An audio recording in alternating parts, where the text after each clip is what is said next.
Meus amigos, meus irmãos, o Centro Espiritual Universalista, o céu da LBV, unifica neste final de ciclo todos os ensinamentos de Jesus em espírito e verdade, mas à luz do novo mandamento. Nenhum sectarismo, nenhum ecletismo, nenhum hibridismo, porque a verdade não é híbrida, não é sincrética, não é eclética, não é sectária. A doutrina do céu é exatamente a doutrina do Cristo de Deus, acima de todas as perversidades geradas pelas religiões humanas, diletas filhas de Satanás ou do Anticristo.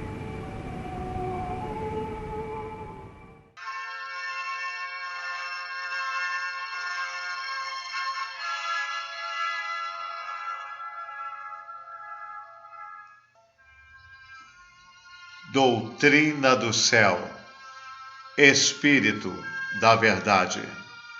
Alziro Zaru responde. A lição de hoje é Jesus e os discípulos de João, publicada no jornal Gazeta de Notícias, no dia 4 de outubro de 1970.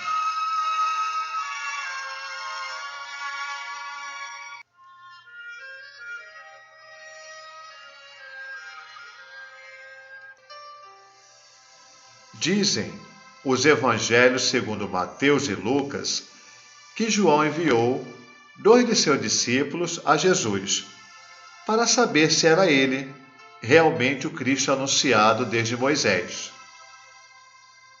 Como o Espírito da Verdade interpreta essas passagens da Bíblia? Harmonizemos Mateus, capítulo 11, versículos 2 a 6, com Lucas, capítulo 7, versículos 18 a 23. Mateus.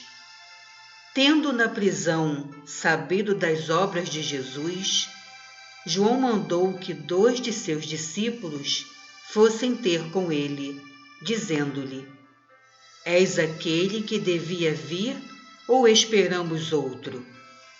Jesus lhe respondeu: Ide contar a João o que ouvis e vedes.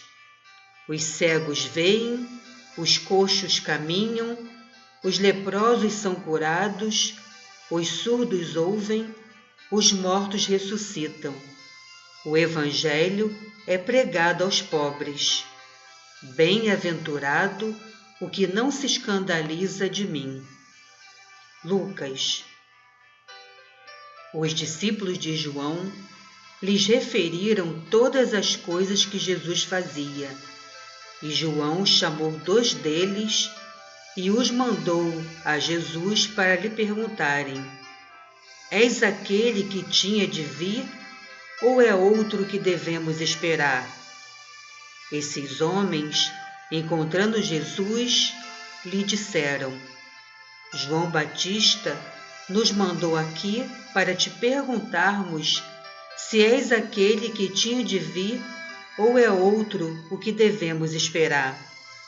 Nesse mesmo instante, Jesus curou muitas pessoas de enfermidades, de chagas e de maus espíritos e restituiu a vista a muitos cegos.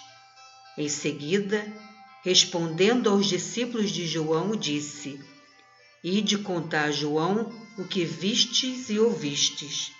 Os cegos estão vendo, os coxos estão andando, os leprosos estão limpos, os surdos estão ouvindo, os mortos ressuscitam e o Evangelho é anunciado aos pobres. Bem-aventurado será aquele que não se houver escandalizado de mim. As rivalidades decorrentes das paixões doutrinárias explicam o fato. Mesmo entre os melhores discípulos do Evangelho, traídos pela paixão de Deus, surgem ciumadas e dissensões perigosas. A fama levar aos discípulos do Batista o rumor dos atos de Jesus. Eles não tinham a certeza de que o Mestre fosse quem devia ser. Não se trataria de algum hábil impostor? Foi, portanto, para comprovar sua identidade que João lhe enviou 2 emissários. O precursor queria que eles se certificassem com seus próprios olhos de que Jesus era realmente aquele cuja vinda ele mesmo anunciara. Quanto aos chamados milagres que Jesus praticou diante dos discípulos de João Batista, nada precisamos dizer por ser inútil repetir explicações já divulgadas. O Mestre disse: o Evangelho é pregado aos pobres. As palavras aos pobres eram ditas mais para aquela época do que para o futuro. Os pobres se viam desprezados, efetivamente abandonados. Ninguém se importava com eles. Falando como falou, Jesus tinha em mira elevar aquela classe miserável, fazê-la partícipe do progresso intelectual humano. Tomadas numa acepção geral, aplicadas a todas as épocas, as palavras aos pobres se devem entender como abrangendo todos os que, sentindo a necessidade de se enriquecerem com a palavra de Deus, desejem ouvir de coração as verdades eternas do Evangelho, completadas agora pelas verdades finais do Apocalipse.